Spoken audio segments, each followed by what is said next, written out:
तो कहानी की शुरुआत में हम एक लड़की को देखते हैं जो कि समुद्र में बहकर एक आइलैंड के किनारे पहुंच गई थी। इस लड़की का नाम जैन होता है और इसके साथ यहाँ तक इसका फ्रेंड ब्रैड भी बहकर आ गया था।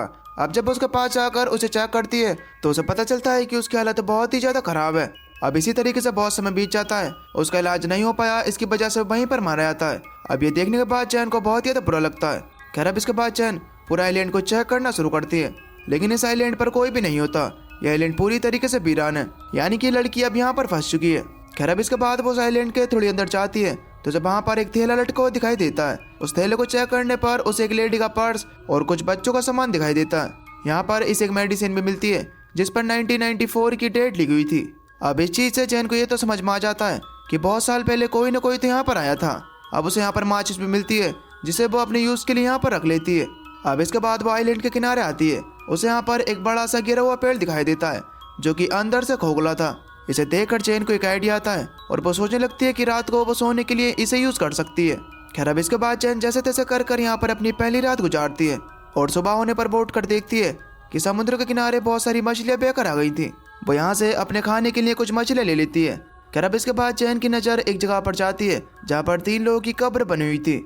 अब ये देखकर जैन अपने दोस्त के लिए भी एक कब्र खोदती है क्योंकि इसकी दोस्त की बॉडी अब धीरे धीरे सड़ने लगी थी।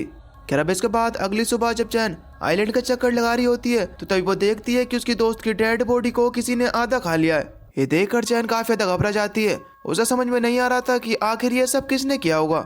उसे लगता है कि जरूर ये काम किसी जानवर का होगा जो कि इस आइलैंड पर रहता है।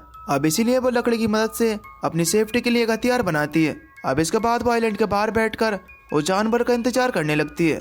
अब काफी ज्यादा रात हो चुकी थी और अब धीरे धीरे कर जैन को नींद आने लगी, लेकिन वो जानवर अभी तक यहाँ पर नहीं आया था। खैर अब इसके बाद जब अगली सुबह जैन की आँख खुलती है तो उसकी नज़र समुद्र में एक सूटकेस पर पड़ती है। जैन ये सोचती है कि अगर ये सूटकेस मुझे मिल गया तो जरूर इसमें कुछ न कुछ काम का तो मिल ही जाएगा। अब इसीलिए वो समुद्र में जाकर वहाँ पर उस सूटकेस को ले लेती है। अब इसके बाद वो उसे किनारे पर लाकर उसे खोल कर देखती है जिसके अंदर कुछ कपड़े और उसे जूते मिलते हैं। इसके बाद वो उन्हें पहन लेती है। अब जब रात होती है तो जैन उस सूटकेस के अंदर कुछ और सामान रखा था उसे चेक करने लगती है। उसे उन चीज़ों को देखकर पता चलता है कि जरूर यहाँ पर कोई फैमिली छुट्टियाँ बिताने के लिए आई थी जिसके अंदर एक कपल और 2 बच्चे थे। अब तभी अचानक से वहाँ पर जैन के ऊपर से एक प्लेन गुजरता है।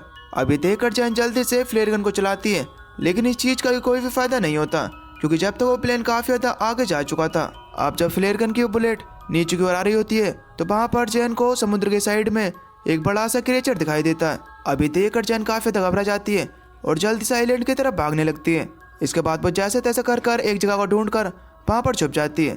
वो क्रिएचर वहाँ पर आकर जैन को ढूंढने लगता है, लेकिन जैन वहाँ पर बिना कुछ आवाज किए चुपचाप वहीं पर छुपी रहती है और इस तरीके से बड़ी मुसीबतों के साथ वहाँ पर जैन की रात गुजरती है। अब अगली सुबह जैन एक बार फिर से उन फोटोज को देखने लगती है। अब तभी अचानक से एक फोटो में उसे दिखाई देता है कि पीछे किसी की आंखें चमक रही हैं, जिसे देखकर वो समझ जाती है कि वही क्रिएचर है जिसे कल मैंने देखा था और शायद इसी क्रिएचर ने इस पूरी की पूरी फैमिली को मारा होगा। अब ये देखने के बाद जैन और भी ज्यादा डर जाती है और अब वो किसी भी तरीके से इस आइलैंड से निकलना चाहती है। अब इसके बाद वो सूटकेस को खोलती है और वो उसके अंदर अपनी लाइफ जैकेट को डालती है ताकि वो उसके जरिए समुद्र में तैर कर चली जाए। अब इसके बाद वो सूटकेस के सहारे वहां से निकलने की कोशिश करती है, लेकिन तभी वो सूटकेस पलट जाता है। अब उसका ये प्लान फेल हो चुका था।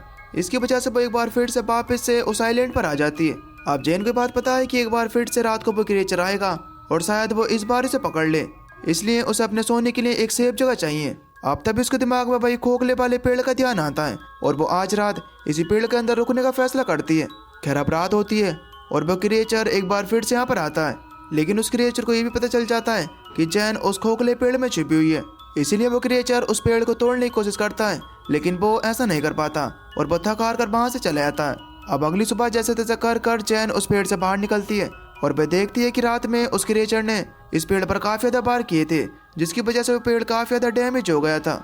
अब इसके बाद जैन उस क्रिएचर से बचने के लिए एक नया प्लान बनाती है। वो समुद्र से कुछ बड़ी मछलियां पकड़ती है और वहीं एक पेड़ पर टांग देती है। दरअसल जैन का प्लान था कि रात को जब वो क्रिएचर यहाँ पर आएगा तो वो उन मछलियों को खाकर यहाँ से चला जाएगा और इस चीज से उसकी जान बच जाएगी। अब जब अगली सुबह जैन उठती है तो उसे पता चलता है कि उसका ये प्लान काम कर चुका है। उस क्रिएचर ने यहाँ पर आकर मछलियों को खा लिया था, जिससे कि जैन की जान बच गई थी। खैर अब तभी जैन की वहां पर नजर एक बॉडी पर जाती है जो कि समुद्र में तैर कर किनारे पर आ गई थी। ये देखकर वो जल्दी से उस बॉडी के पास जाती है और उसे पता चलता है कि ये बॉडी बहुत ही बुरी तरीके से सड़ चुकी थी।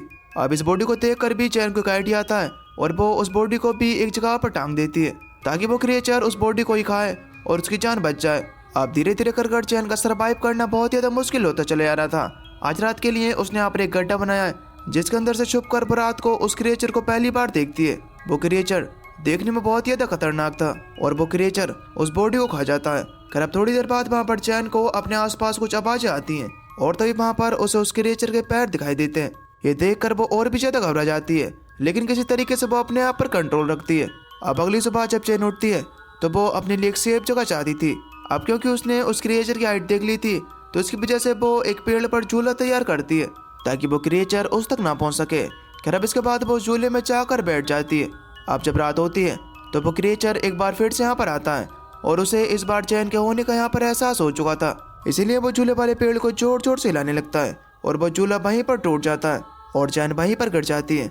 अब वो क्रिएचर चैन का पीछा करने लगता है।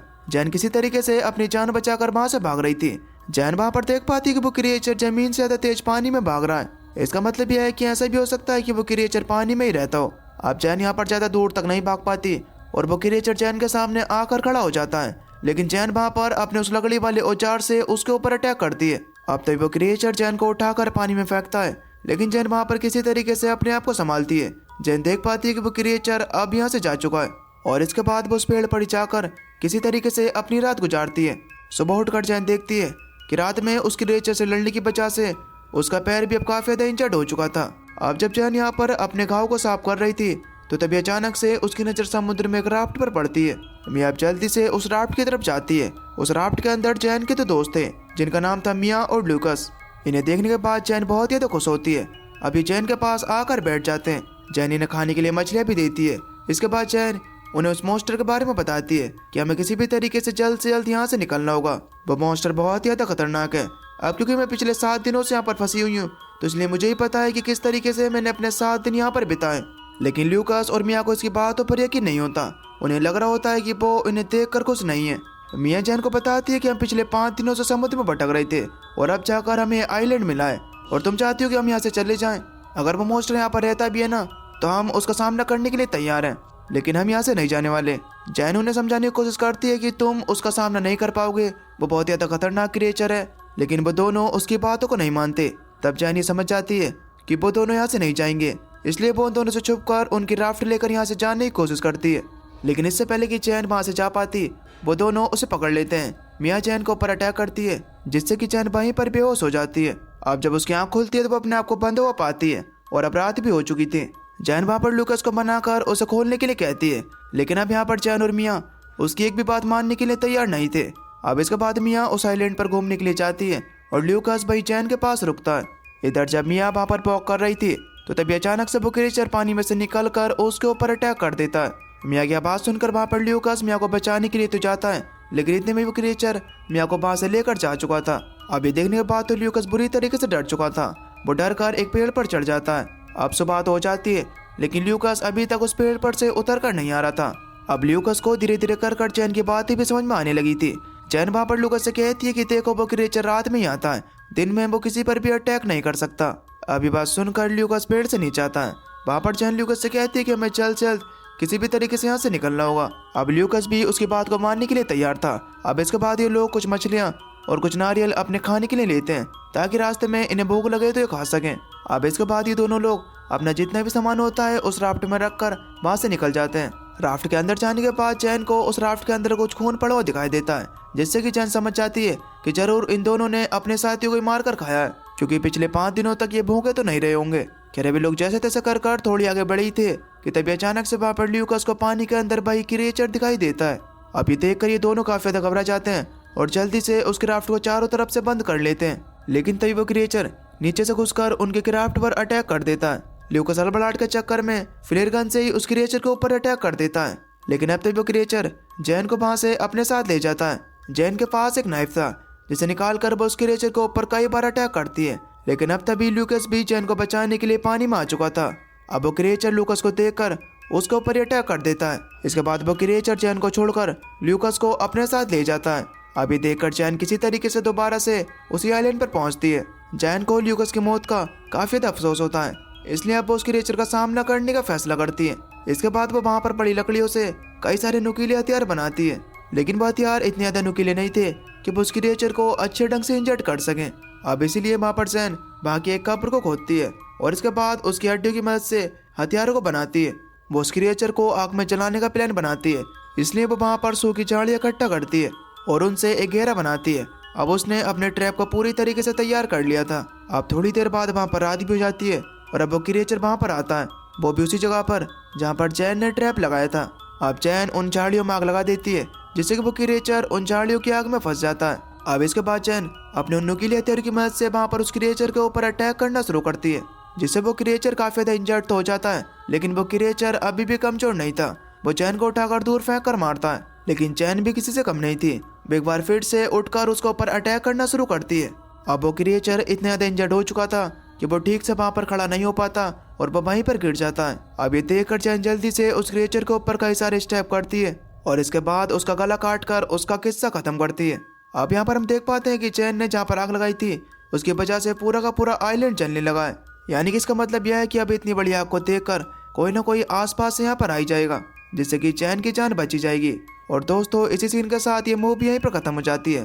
आपको ये मूवी कैसे लगी हमें नीचे कमेंट करके जरूर बताना। और अगर आप चैनल पर नए हो तो प्लीज चैनल को सब्सक्राइब कर बेल नोटिफिकेशन को ऑल पर सेलेक्ट कर लेना, ताकि अगली वीडियो की नोटिफिकेशन आपके पास सबसे पहले आ सके। तो तब तक के लिए till then take care, love you, bye bye.